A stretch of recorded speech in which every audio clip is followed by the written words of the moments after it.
Recording has begun. Assalamu alaikum wa rahmatullahi wa barakatuhu. My name is Shazad Hussain and I live at 20 Primary Way, Undercliff, Bradford. And today is, I think, 87 days since my brother has been kidnapped from us and taken into the care and custody of the authorities. And today's date is the 3rd of November 2023, and the time is nearly maybe coming to 20 to 5, or 20 to, it's past sunset and past Maghrib time. And I just wanted to make a quick recording today regarding the situation that I'm presently feeling. I mean, it's just a level of fraud and corruption that's on an endemic and systemic scale, and it's just everybody's involved, and I just feel very alone and isolated, speaking my truth, and nobody's listening or hearing to me, and everybody's quite happy to go ahead with the narrative and the lie that's being peddled.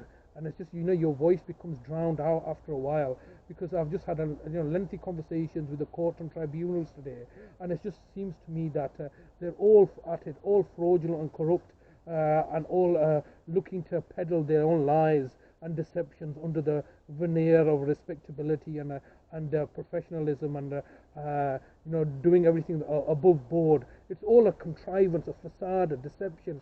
And I keep on screaming out this, and it's all being done by the commissioning of the judges and the impartiality breaking down. And as you know, the situation in wider society is also breaking down. The whole society is, I believe, crumbling. And maybe it's just me, but is there not a cost of living crisis? Is there not all these other kind of situations growing? And yet, obviously, I'm feeling very anxious. I can just feel myself getting more annoyed now, because 87 days later, and all I'm just being peddled with is lies and deceptions. I'm asking them to just give me a simple explanation. Under what legal basis have you taken my brother? There's no legal basis, so they can't give me an answer, because it's fraud and corruption, it's deception, it's human trafficking, it's kidnapping, which are words that they don't like to hear. Hence why I use the word £1 million a week for my cost care remuneration policies. People think I'm freaking stupid by saying that, right? And you all may think it's laughable, but the reality is that the people in the know the fact that either we pay this guy, and even not £1 million,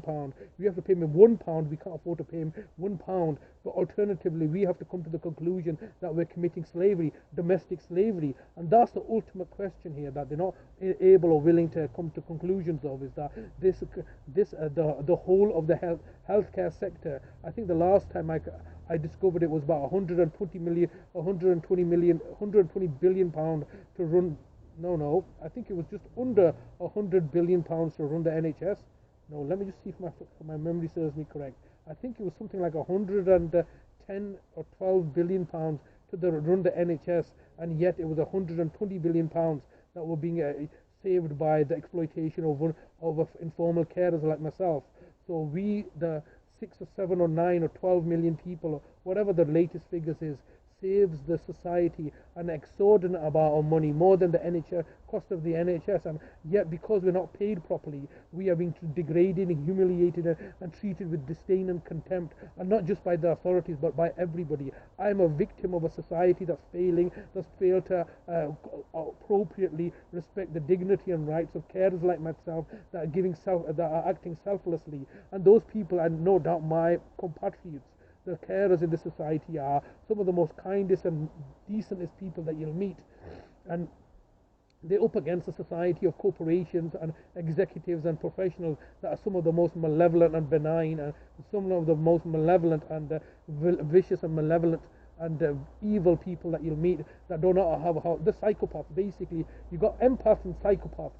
So myself, being a super empath, cares and loves and cares and works in that paradigm, whereas these people are psychopaths. And what a psychopath does, as soon as it touches you, you become a psychopath too, giving up caring and sharing and losing your humanity. And that's what ultimately I'm facing against.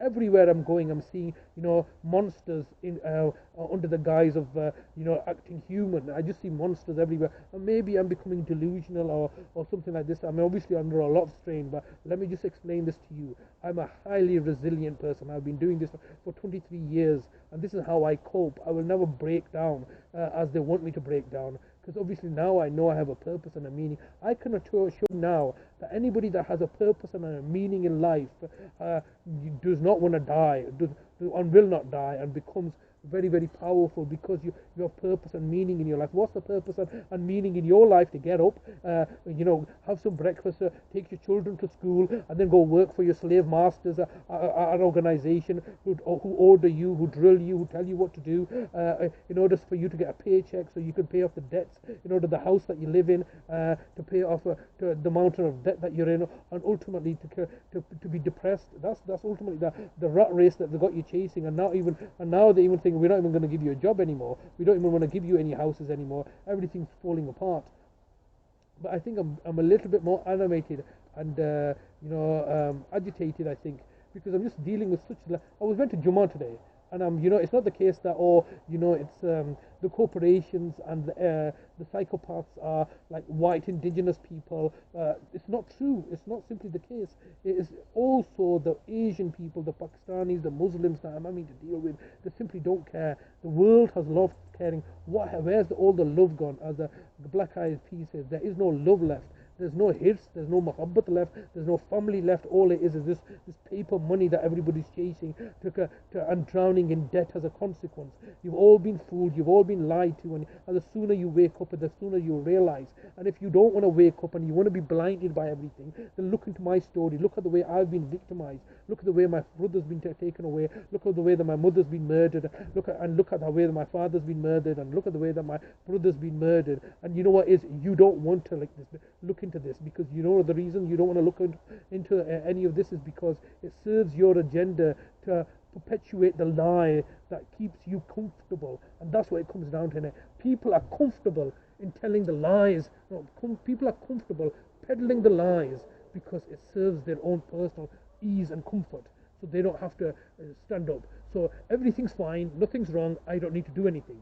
Or if there's something wrong, then I need to do something, and I'd rather not do something. So what I'll do is I'll say there's nothing wrong, everything's fine, everything's perfect, because the alternative requires something on your part. Now this present situation, obviously I've clearly not talked about the Palestinian and Israeli issue deliberately, because obviously it's something that I've avoided. It's something that I reflect and ruminate upon quite obviously quite a lot since the 7th of October.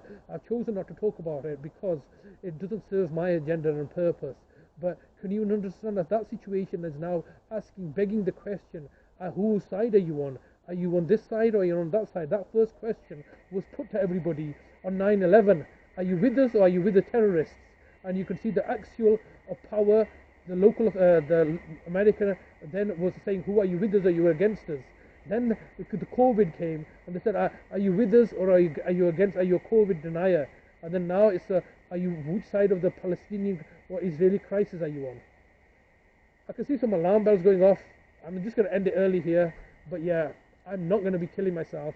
And if I die, it's as a result of the malevolence of these psychopaths who are hounding me and hurting us and exploiting us and torturing my loved ones. So I'm still alive, I'm still fighting strong, and inshallah, victory shall be mine, or I'll die trying. But if I die, it's as a result of the council, nothing else. So I think I should just leave it there. That's okay.